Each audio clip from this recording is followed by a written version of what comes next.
ରାନୁ ଚଢ଼େଇ ଉଡ଼ି ଉଡ଼ି ଯାଉଥାଏ।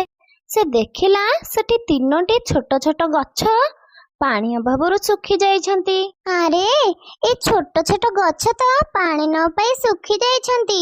ଯଦି ଏମାନେ ଠିକ ସମୟରେ ପାଣି ନ ପାଇବେ ଏମାନେ ତ ମରିଯିବେ।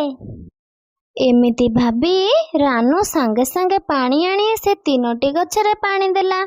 ତାପରେ ସେ ତିନୋଟି ଗଛ ଆଖି ଖୋଲିଲେ। ଚଢ଼େଇ, ଆମେ ହେଲୁ ଫଳ ଗଛ।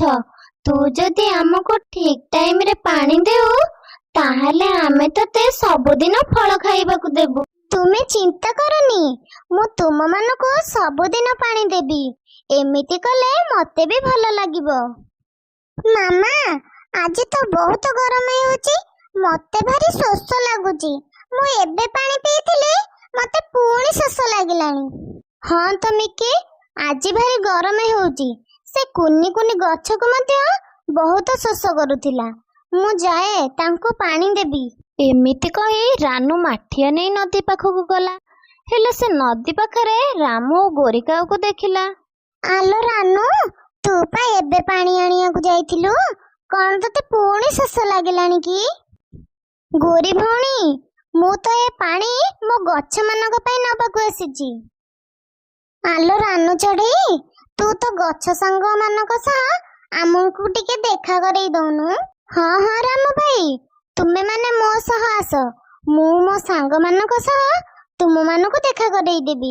ଏମିତି କହି ରାନୁ ରାମୁ ଓ ଗୋରିଙ୍କୁ ସେଠାକୁ ନେଇଯାଏ। ରାନୁ ଚଢ଼େଇକୁ ଦେଖି ଗଛମାନେ ଭାରି ଖୁସି ହୋଇଯାଆନ୍ତି। ସାଙ୍ଗମାନେ ଦେଖ, ରାନୁ ଚଢ଼େଇ ପାଣି ନେଇ ଆମ ପାଖକୁ ଆସିଛି। ଆମେ ଏବେ ପାଣି ପିଇବା।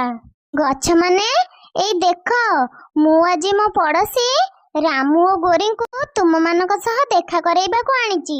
ରାମୁ ଭାଇ ଆଉ ଗୋରି ଭଉଣୀ, ଇଏ ହଉଛନ୍ତି ମୋ ସାଙ୍ଗମାନେ। ମତେ ତ ଏଇ ତିନୋଟି ଗଛ ବହୁତ ଭଲ ଲାଗନ୍ତି। ଏଥିରେ ଫଳ ହେଉ କି ନ ହେଉ, ମୁଁ ଏ ତିନୋଟି ଗଛର ବହୁତ ଯତ୍ନ ନେବି। ରାନୁ ଚଢ଼େଇ ଆଉ ଗଛମାନଙ୍କର ଏମିତି ବନ୍ଧୁତା ଦେଖି ରାମୁକାଉ ଓ ଗୋରିକାଉ ଈର୍ଷାରେ ଜଳିବାକୁ ଲାଗନ୍ତି। ଏମିତି କିଛି ଦିନ ବିତିଯାଏ। ଆଲୋ ଗୋରି, ମୁଁ ତ ସେଇ ଦିନର କଥା ଭାବୁଛି ଯୋଉ ଦିନ ସେ ତିନୋଟି ଗଛରେ ଫଳ ଫଳିବ ଆଉ ରାନୁ ଚଢ଼େଇ ସେ ଫଳକୁ ଖାଇବ ଆଉ ଖାଦ୍ୟ ଖୋଜିବାକୁ ଯିବ ନାହିଁ। କିନ୍ତୁ ଆମେ ଖାଦ୍ୟ ପାଇଁ ଏ ଜଙ୍ଗଲରୁ ସେ ଜଙ୍ଗଲ ଖାଦ୍ୟ ଖୋଜିବା। ରାମୁ, ତାହେଲେ ଗୋଟେ କାମ କର, ସେ ରାନୁ ଚଢ଼େଇର ସେ ତିନୋଟି ଗଛକୁ ମୂଳରୁ ନଷ୍ଟ କରିଦିଅ। ସେମାନେ ଗୋଟେ ଯୋଜନା ପ୍ରସ୍ତୁତ କଲେ ଆଉ ସେ ଗଛ ପାଖକୁ ଯାଇ କହିଲେ, ରାମୁ, ଏ ରାନୁ ଚଢ଼େଇ ନା ଭାରି ସ୍ୱାର୍ଥପର। ନିଜେ ଫଳ ଖାଇବା ପାଇଁ ଏ ନିରୀହ ଗଛମାନଙ୍କୁ ବନ୍ଦୀ କରି ରଖିଛି। ହେଲେ ଏମାନେ କଣ ଜାଣିଛନ୍ତି କି ଏମାନଙ୍କର ଗୋଟେ ଅଲଗା ଦୁନିଆ ଅଛି ବୋଲି?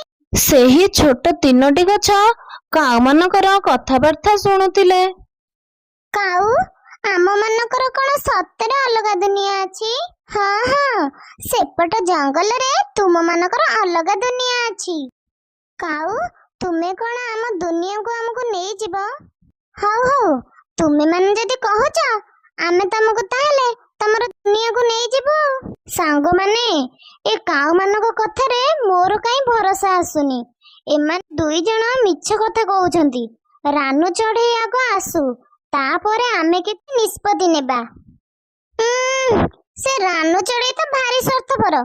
ସେ ଏଠିକି ଆସିଲେ ତୁମ ମାନଙ୍କୁ ଏଠାରୁ କେବେ ବି ଯିବାକୁ ଦେବନି, ହେଲା? ହଉ କାଉ, ପିଜୁଳି ଗଛ ଯଦି ଯିବାକୁ ଚାହୁଁନି ତାହେଲେ ନ ଯାଉ, କିନ୍ତୁ ଆମେ ମାନେ ତୁମ ସାଙ୍ଗରେ ଯିବୁ। ତାପରେ ଏମିତି କହି ରାମୁ ଓ ଗୋରି ପ୍ରଥମେ ସେଉ ଗଛକୁ ସେଠାରୁ ନେଇକି ଗଲେ। ହା ହା ହା ହା, ତୁ ଏଠି ମରେଲ ସେଉ ଗଛ। ଆରେ ତୁମେ କଣ କଲ? ତମେ ମତେ ସେଠାରୁ ଆଣି ଏଠି ଫୋପାଡ଼ି ଦେଲ କଣ ପାଇଁ?